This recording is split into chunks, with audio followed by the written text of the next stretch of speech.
Hello everyone, मेरा नाम रिया है और आज हम क्लास 12 की book fundamentals of human geography का चैप्टर 6 सेकेंडरी एक्टिविटीज़ पढ़ेंगे।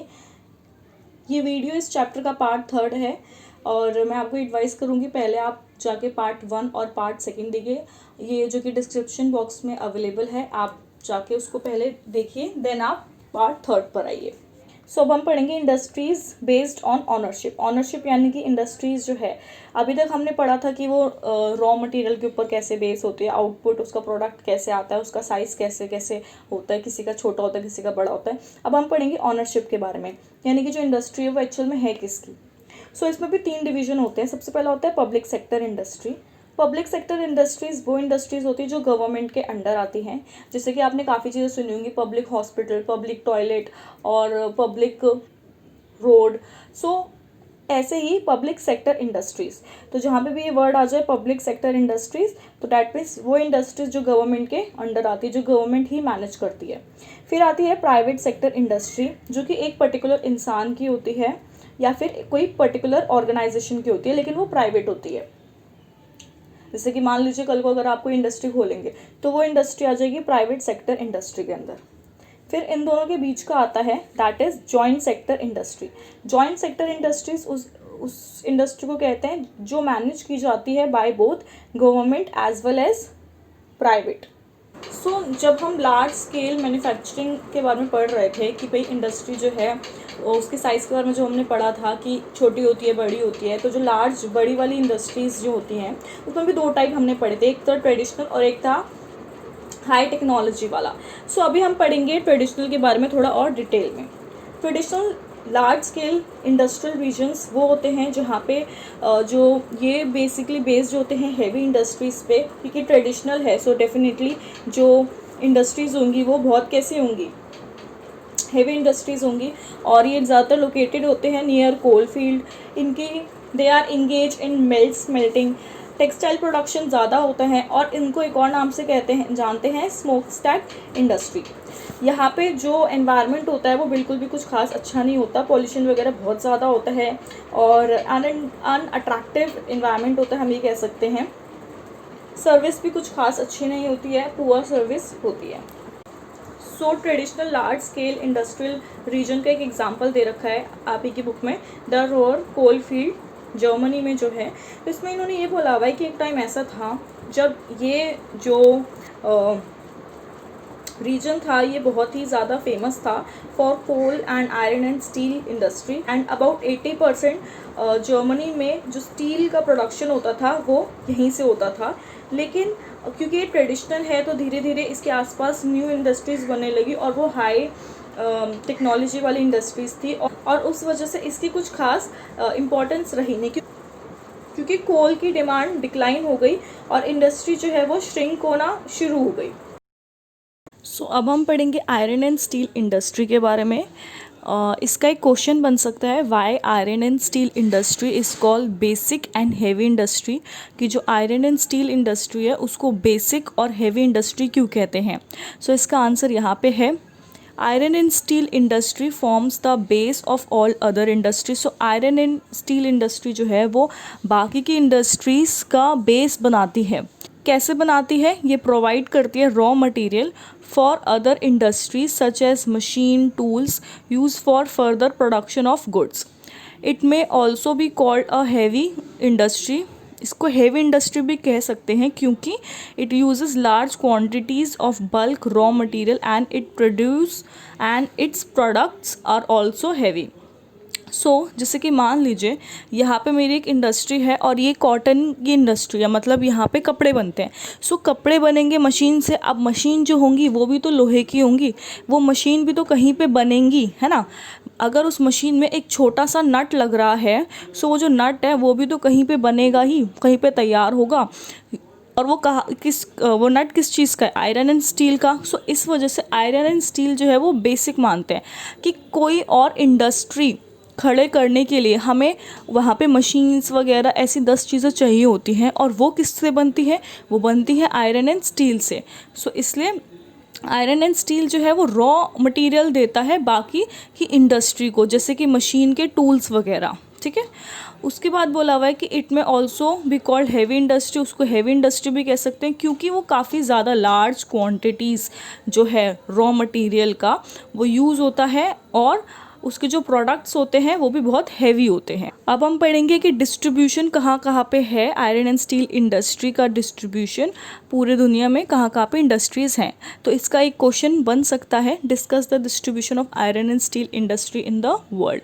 सबसे पहले यूएसए में most of the production comes from north Appalachian region, Pittsburgh, great lake region and the Atlantic coast. In Europe, UK, Germany, France, Belgium, Luxembourg, the Netherlands and Russia are the leading producer। और Asia में, ये Europe की बात थी, ये USA की बात थी, अब हम एशिया की बात करेंगे। The important centres include Nagasaki in Japan, बहुत कॉमन नेम है ये Nagasaki, Shanghai and Wuhan in China. Shanghai तो पहले से कॉमन था, अब कोरोना वायरस के बाद वुहान भी काफ़ी कॉमन हो गया है, सो आपको याद रखने में इजी रहेगा। And Jamshedpur in India. Jamshedpur जब हम दूसरी बुक डिस्कस कर रहे थे तो ये नाम बहुत बार आया था, जमशेदपुर। सो जमशेदपुर इन इंडिया। सो अब हम पढ़ेंगे कॉटन टेक्सटाइल इंडस्ट्रीज़ के बारे में। सो कॉटन टेक्सटाइल इंडस्ट्री के सब सेक्टर्स होते हैं। सबसे पहला है handloom sector, powerloom sector and then है मिल सेक्टर। सो सबसे पहले हम हैंडलूम के बारे में पढ़ेंगे। हैंडलूम जो है वो लेबर इंटेंसिव होता है, यानी कि वहाँ पे जो लेबर्स होते हैं, हम इंसानों का काम होता है ज़्यादा। और ये जो है ये एम्प्लॉयमेंट किन लोगों को देता है, जो सेमी स्किल्ड वर्कर होते हैं, जिन्हें जो बहुत ज़्यादा स्किल भी नहीं होते और ऐसा भी नहीं कि भाई बिल्कुल नहीं आता, सेमी स्किल्ड वर्कर्स को काम देता है। इसका जो कैपिटल इन्वेस्टमेंट होता है वो बहुत कम होता है, स्मॉल कैपिटल इन्वेस्टमेंट होता है। और हाथ से, अब हैंड है ना, हैंड, सो आप ऐसे याद करो कि इसमें हाथ से ज़्यादा काम है, हाथ से ज़्यादा काम है, दैट मीन्स हम इंसान करते हैं, राइट। तो लेबर इंटेंसिव काम होता है ये। इसमें जैसे गांधी जी में होता, गांधी जी चरखा चलाते थे, है ना, सो वैसे काम इसमें ज़्यादा होता है, spinning, weaving, finishing. Then next है power loom. So power loom इससे थोड़ा सा डेवलप है, मतलब इसमें क्या है, थोड़ी मशीन्स आ गई हैं और लेस लेबर इंटेंसिव है, यानी कि लेबर तो अभी भी लगेंगे, काम करेंगे, लेकिन अब उतना नहीं है क्योंकि अब मशीन्स भी आ गई हैं। सो इससे क्या होगा, अगर मशीन्स आ गई तो थोड़ा प्रोडक्शन जो है थोड़ा बढ़ जाएगा, यानी कि जो भी फैब्रिक है, कपड़े वगैरह बनाने, वो थोड़े ज़्यादा उनका बढ़ जाएगा, ठीक है, the volume of production increases. Then next है मिल सेक्टर।